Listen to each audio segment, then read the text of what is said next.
Hi అండి. అందరు బాగున్నారా? Welcome to my channel. ఈరోజు రొయ్యల కూర అయితే చేస్తున్నానండి. పచ్చి రొయ్యల కూర. మీకు నచ్చితే ఒక్కసారి ట్రై చేయండి. ధనియాలు, చెక్క, లవంగాలు అయితే ఫ్రై చేసుకొని పొడి చేసుకోవాలండి. పచ్చి రొయ్యల్ని ఇలా ఉడకబెట్టుకుంటే నీచు వాసన అనేది లేకుండా టేస్ట్ అనేది చాలా బాగుంటుందండి. ఈ కర్రీకి కొంచెం ఆయిల్ అనేది ఎక్కువే వేసుకోవాలి. ఉల్లిపాయలు, పచ్చిమిర్చి కొంచెం ఎక్కువే, కరివేపాకు కూడా వేసుకుంటే ఫ్లేవర్ అనేది చాలా బాగుంటుందండి. ఇది కొంచెం ఫ్రై అయిన తర్వాత మీడియం సైజ్ 2 టమాటాలు అయితే తీసుకొని చిన్న చిన్న ముక్కలుగా కట్ చేసుకొని వేసుకోవాలండి.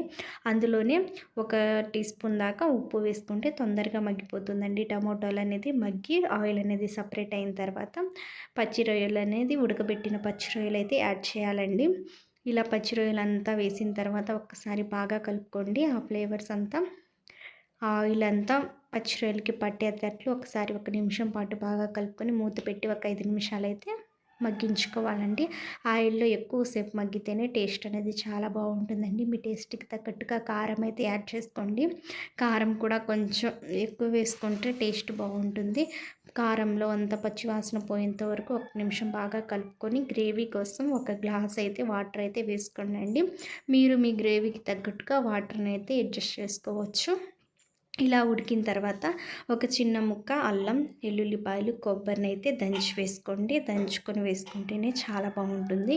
ఇందులో పచ్చి వాసన పోయేంత వరకు బాగా కలుపుకోండి. గ్రేవీలా కాకుండా నేను తిక్కగానే చేస్తున్నానండి. ఇదంతా బాగా కలుపుకున్న తర్వాత ధనియాలు, అందులో కూడా కొన్ని వెల్లుల్లిపాయలు అయితే వేసి నేను దంచుకున్నాను. ఇదంతా ఒక టీ స్పూన్ దాకా వేసాను. ఇదంతా బాగా కలుపుకొని పచ్చి వాసన పోయేంత వరకు ఉడకబెట్టుకొని లాస్ట్‌గా కొత్తిమీర అయితే యాడ్ చేసుకోండి. కొత్తిమీర కూడా ఒక పిడికెడంత వేసుకొని బాగా కలుపుకుంటే రొయ్యల కూర అనేది రెడీ అవుతుందండి. చాలా చాలా టేస్టీగా చపాతీ, రైస్, జొన్న రొట్టెల్లో దేంట్లో అయినా చాలా టేస్టీగా ఉంటుంది. మీకు నచ్చిందనే అనుకుంటున్నాను. గ్రేవీ కూడా ఎంత థిక్‌గా వచ్చిందో చూడండి. నచ్చిందా? Like, share, subscribe. Thank you. Bye.